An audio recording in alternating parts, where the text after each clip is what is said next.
You learned to listen for the car before you could explain why. Not with excitement, not the way other children ran to the door. You listened the way a weather forecaster listens to the wind. Calculating, bracing. Was the engine cut quickly, or did it idle a moment too long? Did the door close, or did it slam? You were 6 years old, and you were already an expert in him, already fluent in a language he never knew he was speaking. And when he finally walked in, you watched his face the way you watch the sky before a storm, not because he was always angry, because you never knew which version of him was coming home. And you had learned, without anyone teaching you, that your job was to feel it before anyone else did. That was the first thing he took from you, not on purpose, not with cruelty, just by being someone who never learned to carry his own weather.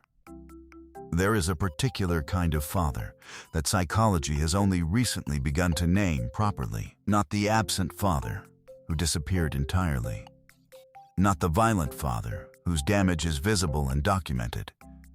But the father who was there, who showed up to the games, who paid the bills, who sat at the dinner table every single night, and who was, in every way that actually mattered, completely unreachable.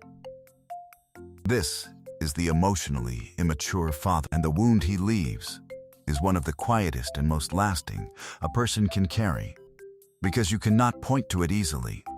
You cannot say he hurt me and have people understand, because from the outside he was fine. He was a good provider, a hard worker, a man who did what men of his generation were taught a father was supposed to do. But inside the house, inside you, there was always this ache, this specific hunger that never got fed. Not for his presence, for his attention. And those are not the same thing at all. The emotionally immature father does not lack love. That is the cruelest part of this. He loves you in his way, in the only way he knows how. But his love is like sunlight through frosted glass. You can feel the warmth of it somewhere behind the surface. You can see the outline of it, but it never quite reaches you directly. And as a child, you did not have the language for this. You only had the feeling of talking to him and watching his eyes go somewhere else, the feeling of telling him something that mattered to you and watching his face stay completely neutral. The feeling of needing something from him that you could not name and sensing somehow that asking for it would make things worse. So you stopped asking. Not dramatically, not with a decision, just quietly, gradually. The way a plant stops growing toward a window that doesn't let in enough light. Here is what happens. To a child who grows up reaching for a father, they cannot quite touch. They become extraordinary at reading other people because they spent their formative years studying one person with obsessive precision, trying to crack a code that had no solution. Every micro-expression, every shift in tone, every silence that lasted 3 seconds too long. You became a student of human behavior. Before you were old enough to understand, that was what you were doing. You can walk into a room and within 30 seconds know who is uncomfortable, who is performing, who is about to say something they don't mean. People call this emotional intelligence, and it is. But it is also a survival skill that was never supposed to be necessary. It is the gift your father gave you accidentally, by being someone you had to work so hard to understand. And then there is the achievement, the relentless, invisible engine of achievement that drives so many children, of emotionally immature fathers. You learned early that performance was the closest thing to connection available. A good grade, got a nod, sometimes a brief smile. A win on the field produced something that almost looked like pride Not warmth, not closeness, but acknowledgement. And acknowledgement, when you are starving for it, feels close enough to love that you will spend decades chasing it. You became excellent at things, not always because you loved them, but because excellence was the only currency that bought you a moment of his full attention. And even then, even when you achieved something remarkable, there was always this hollow feeling afterward. Because what you wanted was never the trophy. You wanted him to look at you the way you needed to be looked at, and he didn't know how. There is a specific grief that comes with this realization. It does not arrive all at once. It comes in pieces. In ordinary moments, you are sitting in a meeting and your manager dismisses your idea without really hearing it, and something in your chest tightens in a way that is completely disproportionate to the situation.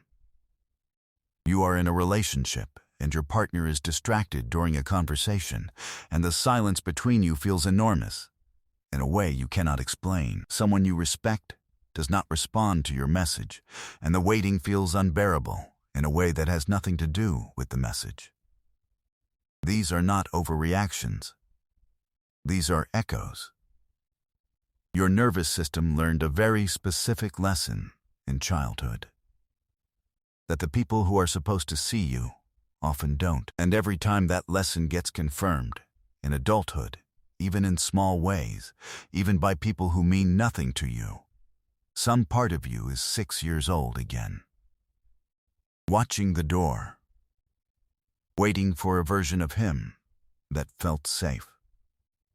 The emotionally immature father also leaves behind something that is even harder to name, a relationship with your own needs that is, at its core, broken. You learned that your needs were inconvenient, not because he said so directly, but because the way he responded to your emotions taught you something permanent. When you were sad, he became uncomfortable. When you were scared, he told you to toughen up. When you cried, he left the room or went silent in a way that felt like disapproval. So you learned to manage your emotions alone. You became self-sufficient in ways that looked like strength. You stopped burdening people with what you actually felt. You got very good at saying "I'm fine" and meaning none of it. And the terrible irony is that this ability to need nothing is often the thing people admire most about you. You are so strong, so capable, so together, and inside, in the place nobody sees, you are still waiting for someone to notice that you are not okay. And to stay, anyway, there is something else, something that lives in the body rather than the mind. Children of emotionally immature fathers often carry a specific physical tension, a bracing, a readiness, as if some part of your nervous system never got the message that the unpredictability is over. You startle easily. You overthink silence. You find it genuinely difficult to relax in the presence of other people, especially people whose approval matters to you. Because your body remembers what your mind has tried to process and release. Your body remembers being small and waiting and not knowing which version was coming through the door. That memory does not live in your thoughts. It lives in the set of your shoulders, in the way you hold your breath slightly when someone you love seems distant, in the exhaustion that comes after social situations. That should feel easy.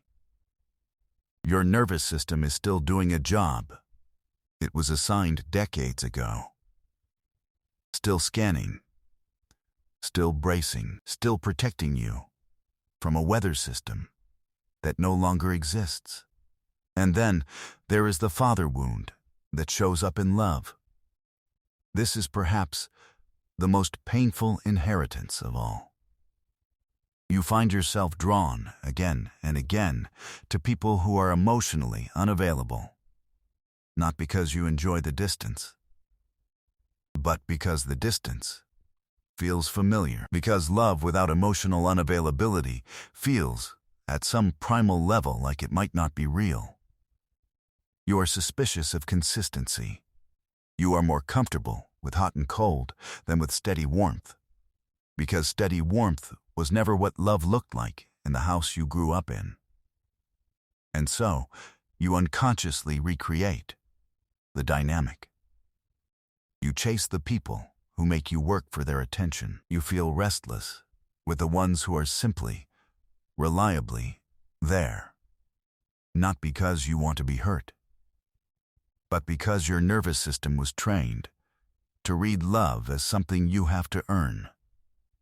And a love that comes easily feels like a trick. Here is what nobody tells you about healing from an emotionally immature father.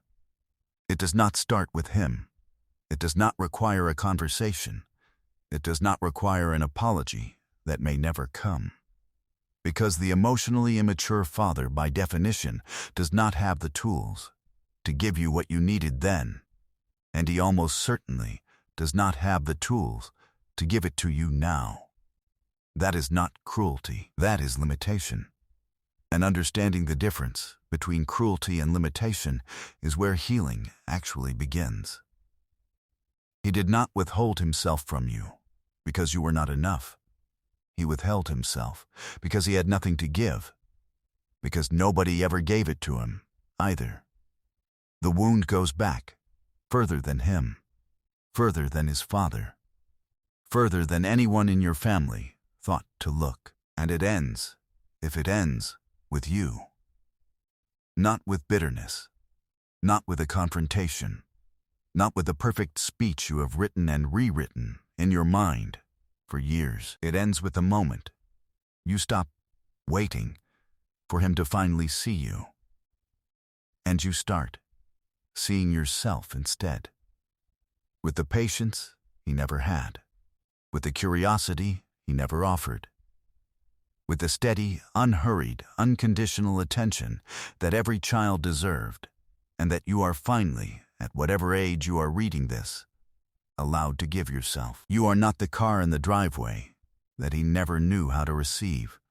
You are not the achievement that almost made him proud.